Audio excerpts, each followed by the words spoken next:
اعوذ باللہ من الشیطان الرجیم، بسم اللہ الرحمن الرحیم۔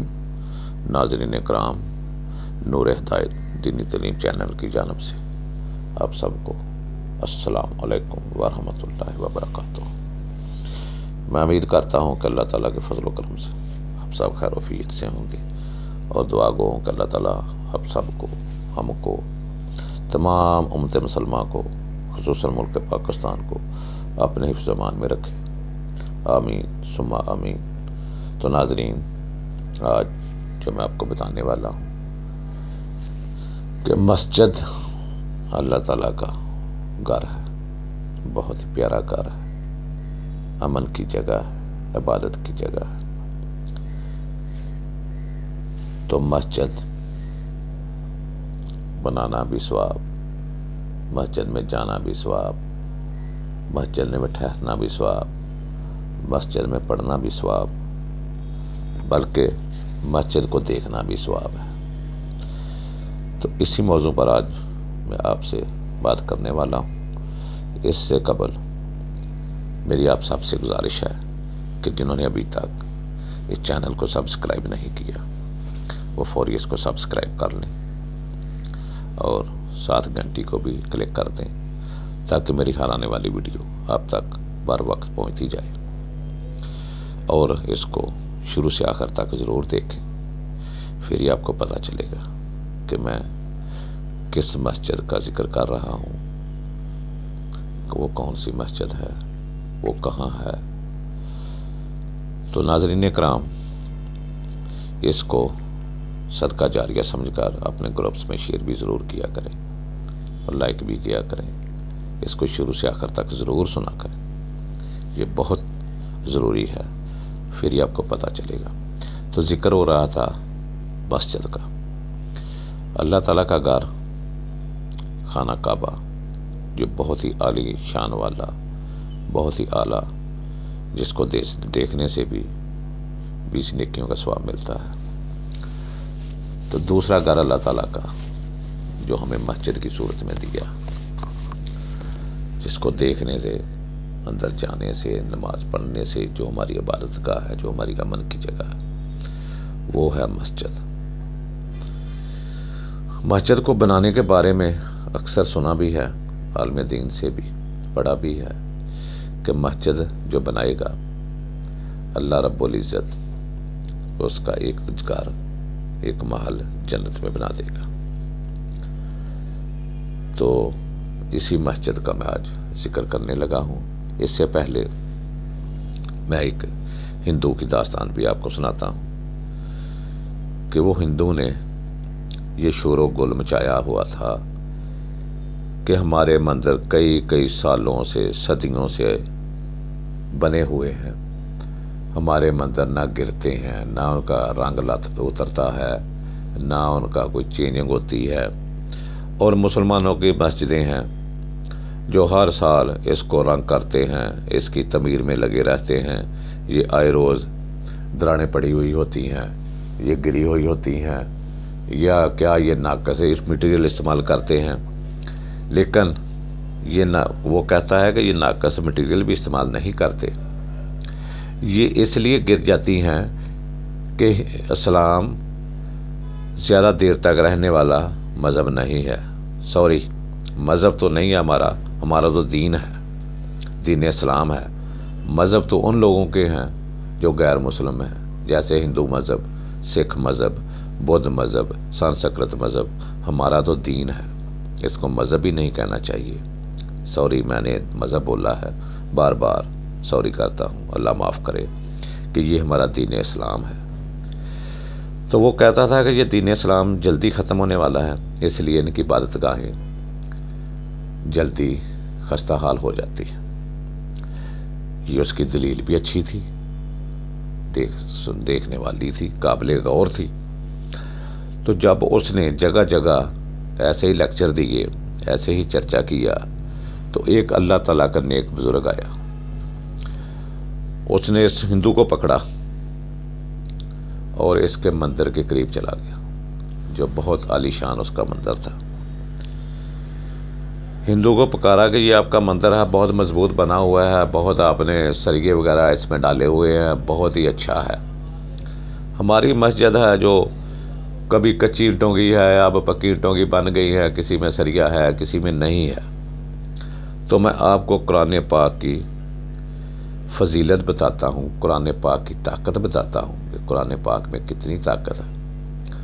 تو اس اللہ کے نیک بندے نے قرآن پاک کو پڑھنا شروع کر دیا اور انگلی سے اشارہ کرنا شروع کر دیا۔ وہ جیسے جیسے اشارہ کرتے جا رہے تھے اس مندر میں دراڑیں پڑتی جا رہی تھی، ٹوٹ پھوٹ کا شکار ہوتے جا رہا تھا۔ جب ہندو نے دیکھا تو فوراً ہی اس کے قدموں میں گر گیا اور کہا کہ اللہ کے نیک بندے بس کرو اور مجھے یہ بتاؤ کہ یہ سب کیا ہوا ہے، یہ آپ کے جادو کا کمال ہے یا قرآن مجید کی فضیلت ہے، یہ قرآن پاک کی طاقت ہے؟ تو اس بزرگوار نے فرمایا کہ اے ہندو، تمہیں نہیں معلوم، اللہ رب العزت قرآن مجید فرقان حمید میں فرماتے ہیں کہ اگر یہ قرآن میں پہاڑوں پر نازل کرتا تو وہ ریزہ ریزہ ہو جاتے۔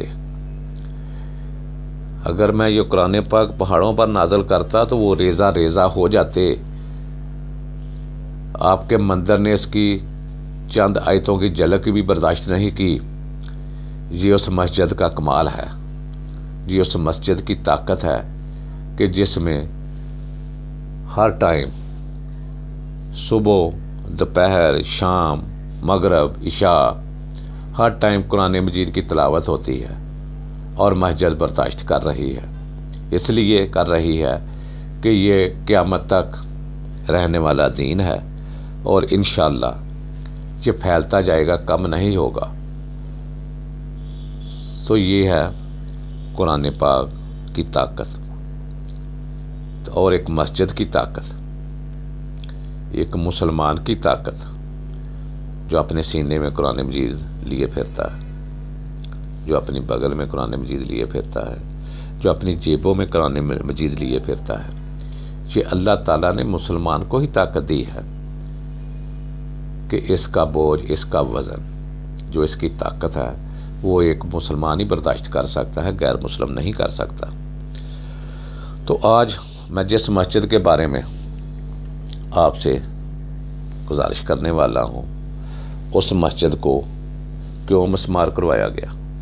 کیونکہ مسجد بنانے کا تو حکم ہے، مسجد گرانے کا حکم تو نہیں ہے، لیکن اس مسجد کو کیوں گرایا گیا؟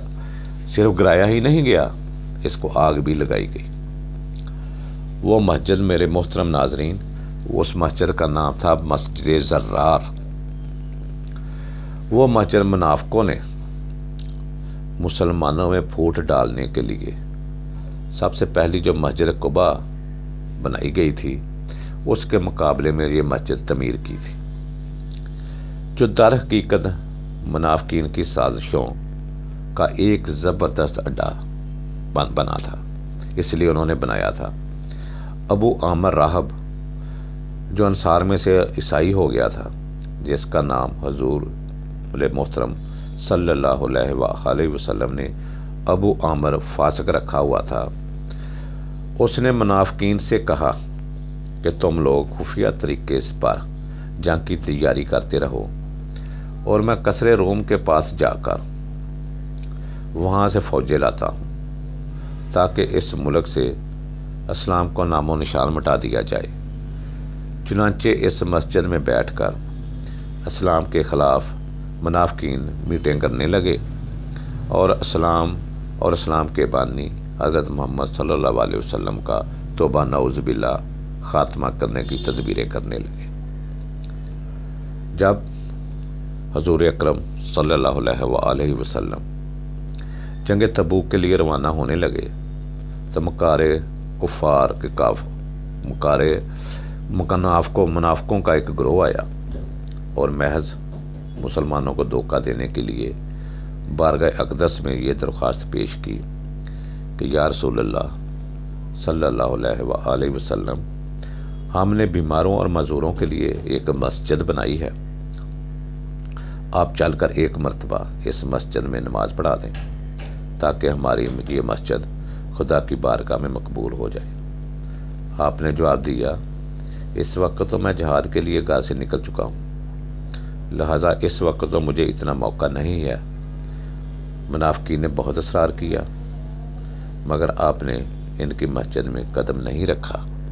یہ تو ان کی ایک چال تھی کہ جس مسجد میں حضور اکرم صلی اللہ علیہ وسلم نماز پڑھا دیں تو وہ مسجد تو قیامت تک محترم، قابل احترام ہو جانی تھی، اور ہر مسلمان جو عربی یا اجمی حج کے لیے جاتے ہیں وہ اس مسجد میں نماز پڑھنے پر فخر محسوس کریں گے، اور ضرور کرنا تھا، ہمیں کرنا بھی چاہیے۔ تو اسی لیے آپ سرکار صلی اللہ علیہ وسلم کو وہ مجبور کر رہے تھے، بار بار عرضیں کر رہے تھے کہ آپ ایک دفعہ اس مسجد میں نماز پڑھا دیں۔ بہت اصرار کیا، مگر آپ نے اس مسجد میں قدم تک نہیں رکھا۔ جب جنگ تبوک سے واپس تشریف لائے تو منافقین کی چال بازیوں اور ان کی مکاریوں، دغا بازیوں کے بارے میں سورہ توبہ کی بہت سی آیات نازل ہوئیں، اور منافقین کے نفاق اور ان کے اسلام دشمنی کے تمام رموز و اسرار بے نقاب ہو کر نظروں کے سامنے آ گئے، اور ان کی مسجد کے بارے میں خصوصیت کے ساتھ آیتیں نازل ہوئیں جو سورۃ توبہ میں آئی ہیں، جن کا ترجمہ ہے، اور وہ لوگ جنہوں نے ایک مسجد ضرر پہنچانے اور کفر کرنے اور مسلمانوں میں پھوٹ ڈالنے کی غرض سے بنائی، اور اس مقصد سے کہ جو لوگ پہلے ہی سے خدا اور اس کے رسول صلی اللہ علیہ وسلم سے جنگ کر رہے ہیں ان کے لیے ایک کمین گاہ ہاتھ آ جائے، اور وہ ضرور قسمیں کھائیں کہ ہم نے تو بلائی ہی کا ارادہ کیا ہے، اور خدا گواہی دیتا ہے کہ بے شک یہ لوگ جھوٹے ہیں، آپ کبھی بھی اس مسجد میں نہ کھڑے ہوں۔ وہ مسجد قباء جس کی بنیاد پہلے ہی دن سے پرہیزگاری پر رکھی ہوئی ہے، وہ اس بات کی زیادہ حقدار ہے کہ آپ اس میں کھڑے ہوں۔ اس میں ایسے لوگ ہیں جو پاکی کو پسند کرتے ہیں، اور خدا رب العزت پاکی رکھنے والوں کو دوست رکھتا ہے۔ یہ آیات نازل ہونے کے بعد حضور اکرم صلی اللہ علیہ وسلم نے حضرت مالک بن وکشم اور حضرت معان بن عدی رضی اللہ تعالیٰ عنہ کو حکم دیا کہ اس مسجد کو منہدم کر کے اس میں آگ لگا دیں۔